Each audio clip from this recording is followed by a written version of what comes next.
Welcome to the Riders Lounge. I'm Mark Fawcett, and on today's episode, I'm going to review the LibTech Skunk Ape Camber.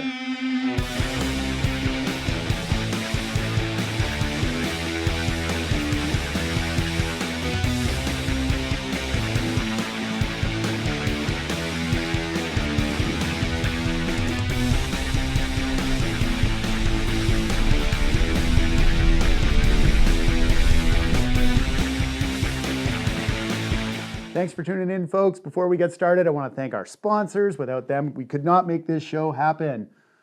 Cole HEADWEAR, BALDFACE Lodge, James Brand Knives, NBC, Nelson Brewing Company, Stoke the Fire Hotsauce, and our new sponsor, This Is Coffee. So, first of all, why is it called the Skunk Ape Camber? That's kind of strange. Well, they made a big shift with this board, and it's been in the line for years. I think it might have drifted out once, but bringing it back in, they had a lot of comments that people wanted a traditional camber. This board is definitely made for aggressive, bigger riders. They don't make it in smaller sizes. So for a lot of the big boys and gals out there, they had that in mind when they put the camber back in it. That is also very reflective on the flex and the core profiling of this board. It's not an ultra soft board. Does not mean that it's not playful or easy to ride, but it's definitely designed for someone with some bigger feet. I mean, the 161 is the smallest they make it in. It comes in a 61, a 65, and a 170 wide. And the 61 and the 65 are both 26.8 wide. And the 170 is 28.5 wide, so a big board. Fawcett, why do they call it the Skunk Ape? I don't know why they call it the Skunk Ape. Sasquatch! Well, okay, I mean, I know what that is. We know a Skunk Ape is, yeah, different term. I think it's like Bigfoot in Colorado, maybe. Sasquatch in the Pacific Northwest, Skunk Ape in the South. I bet you that's what it is. Someone jump on, become a Patreon member, jump on and tell us what the Skunk Ape, Sasquatch, Bigfoot orientation is geographically within North America. Yeti, of course, in the Himalayas. To clarify, Skunk Ape is a Sasquatch. And the board is called the Skunk Ape because it's meant for Sasquatch-sized humans. Skunk Ape. So I had the opportunity to ride this board in some great variable conditions at Sun Peaks while testing other boards that same day. I think I rode 6 in total, and when I came back to the LibTech booth, I told the local rep, Sean Cato, I'm like, and that's my favorite board of the day. So I loved this thing. Again, I like boards that are a little bit more heavy hitting. This was one of the boards, I was talking about this with Morrison earlier today. Just about any board we want to really fold the nose up on a really strong heel turn and good snow, we can. I could not do it on this.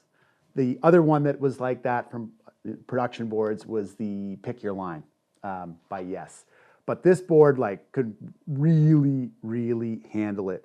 It does have magnet traction, but it is pretty, I would say, freestyle oriented. The biggest bump is in the middle, and they're very subtle 2 more outside, so there's only 3 little bumps in there. Compared to other boards, it's pretty exaggerated, and for certain circumstances, and also in the other camber lines, it works great. I think when you go directional camber, just having it in the middle and having the ends a little more forgiving worked super well with this board. The outline and shape, it's very, it's directional, but I mean, it's very almost twinny from that perspective. So the tip's a little longer, but there's plenty of tail there for great switch riding. The blends are super clean, especially that tail one going from side cut back in there. So this thing's gonna absolutely slay in powder, but I had it mostly on variable groomers and just loved it. Part of that, of course, is that width, 26.8 with a size 10 foot. I can tip that thing almost to 90 degrees and I'm not catching, towing, or heeling out and booting out.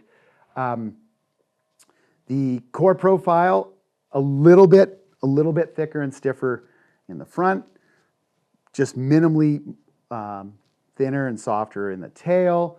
The stance is quite centered on this board, so and they give you lots of options. So I run a stance when I rode this, 0.24, 23 inches wide, and there was room all over the place to go back and forth from there. As with Lib, they have a sintered graphite base on this one compared to their older extruded. I think they're kind of getting away from that.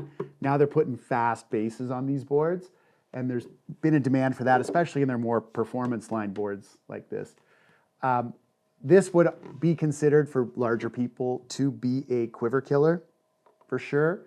And I'm really glad that they came out with it with Camber. And again, that was the popular request written in to Mervyn was do the Skunk Ape in a traditional camber.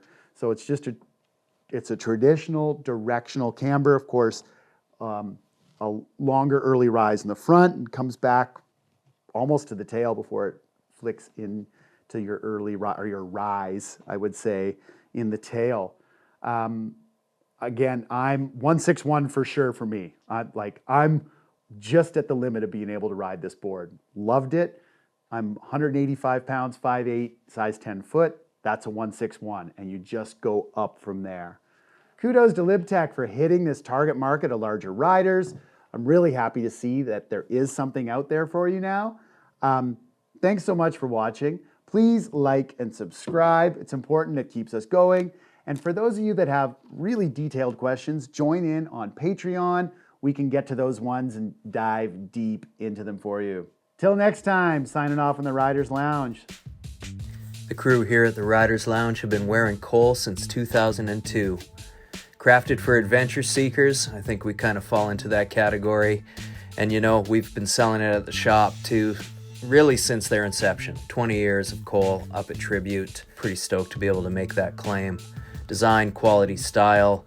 You know, they've always had our back. They've always had our head, so to speak. And we just want to give those guys a big thanks for supporting the show.